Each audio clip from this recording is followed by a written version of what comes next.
I was thinking about this morning, actually the last couple of days, and I'm thinking about generational faith. So, and we can talk a little bit about our own families, but both of us come from a pretty long line of people who've been trusting God. And I was thinking about this whole idea of generational faith and passing the faith that we received from our parents and grandparents, and then passing that to our children, and now we're seeing in our grandchildren. So that's kind of what I've been thinking in terms of faith story. His brother is an artist. He did a picture of a little girl, and there's a really old person handing her a Bible, and the hands are like arthritic and wrinkled. This really old person handing this little bitty girl a Bible, and so it's, what is it called? Age to Age? Age to Age. So the passing of the faith. And so at my dad's memorial service, I was talking about how the things I learned from my dad, and that was the most important thing was that he trusted God, even through his doubts and his struggles, and that he passed that along to me and my sisters. And as you look at the culture today, you know this as well as anyone, that the world that our parents grew up in. I mean, my dad is World War II veteran. I mean, that's how kind of where he was at.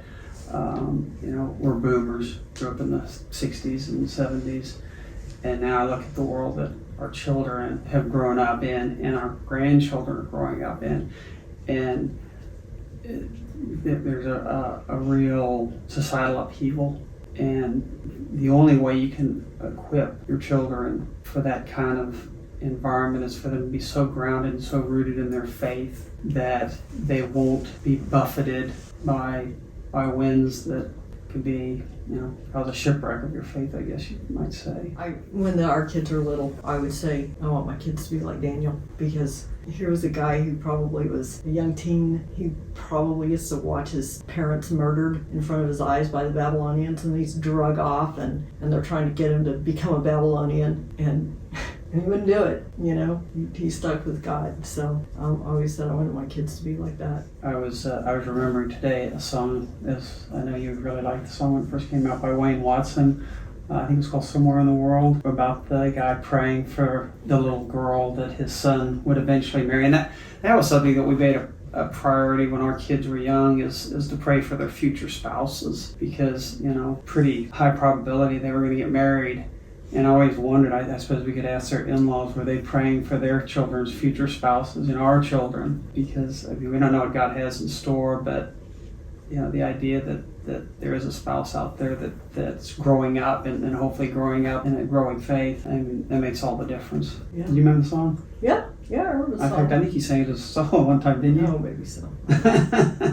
So I just talked a little bit about my generational faith. So I never met my dad's parents. They both passed before my dad's dad died when I was an infant, so I don't remember either. But so I've heard about them through my dad, and through his brothers, and my great grandfather immigrated with my grandfather from Ireland.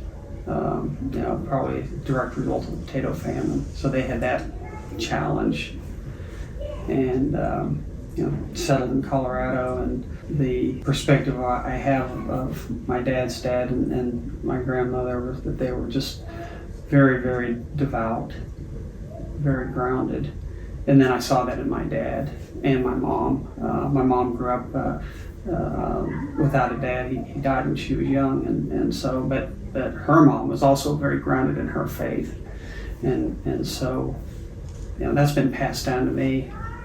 And we've tried to pass it on to our children. I think for the most part it's been, and then to see that in our grandchildren, I mean, it's really a blessing. And so that's this idea of generational faith that I've been thinking about all week. My grandparents, I knew both sets of my grandparents, and they were, my mom's dad did not grow up as a Christian, and he wasn't a Christian when he and grandmother got married, but he eventually came to faith. It took a while for the rest of the family to believe he really had, but That's some interesting stories. yeah, there's some pretty interesting stories about Granddad. He was pretty crazy, but anyways, but yeah, so my mom and her brothers grew up in the faith, and so did my dad. My dad's parents were very mission-minded. Grandma always had tracts to pass out. They were in South Texas, so she had them in English and she had them in Spanish. Boy, whatever you needed, she had tracts to pass out, and they passed that down to me. My prayer is that all 4 of our kids and their spouses and their kids will carry that faith as well. And we both grew up in families that practiced family devotions in the evenings. And so, actually as we started raising our kids, we incorporated that. And of course, you have to kind of be age appropriate, but, eventually they, were old enough that they could share in reading the Bible and praying. And I think they've all incorporated that into their families as well. So, it's how do you pass that torch? How do you pass that Bible up? It was during 2020, during the whole pandemic and lockdown and all, and we decided we could take 3 of our grandkids up to Oklahoma to, is it Arbuckle? Arbuckle. Yeah, where you drive through, so, and they have all the wild animals. And also we spent the day doing that, and we were driving back, and we just passed Gainesville, Texas on I-35, and something failed in the engine rather catastrophically.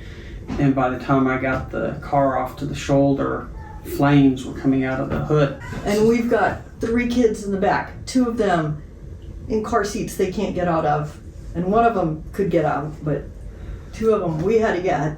I got the car stopped, we got the kids out. Neither of us panicked. I mean, it's kind of funny that you'd think in a situation like that where your car's burning. I mean, there's literally flames coming out of the hood, and I had just filled up with gas. I had a full tank of gas.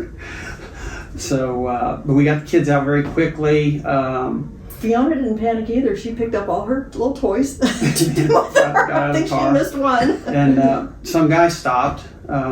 He was from Justin, and he stopped. He had a pickup, and he let Diane and the 3 grandkids sit in his vehicle. He had water and all, and because it was hot, it was the middle of the summer, so it was 100 degrees out.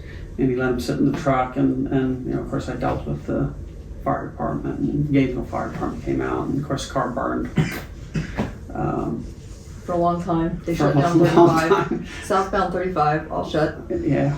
I think it was one of those situations where on the surface it looked like something bad happened, and yet it was just a car. It was my favorite car. But, we were all safe. God was watching out for us. Every night we pray, for us to be safe, for our children to be safe, for our grandchildren to be safe. And this was one of those answered prayers where God said, okay, something's going to happen here, but you know what? I got you. And this guy, he drove us all the way to our house. Just a little bit out of his way since he lived in Justin, but he's like, I'll take you home. Somebody had rescued him recently. He'd been in an accident. He'd been in an accident, and somebody taken him home, so he was paying it forward. Yeah, and it may have been a pride thing, because I had 280,000 miles. A Toyota Camry. I had 280,000 miles on it. I kept telling everybody, I'm going to hit 300,000 miles with this car. Nope. 20,000 miles shy. So maybe that was God telling me not to be so prideful. But that's one of those things where everything we have is a gift from God. And that was something that He had blessed us with, and then for whatever reason it was taken away, and I didn't lose any sleep over it, and our lives were preserved. None of us were harmed.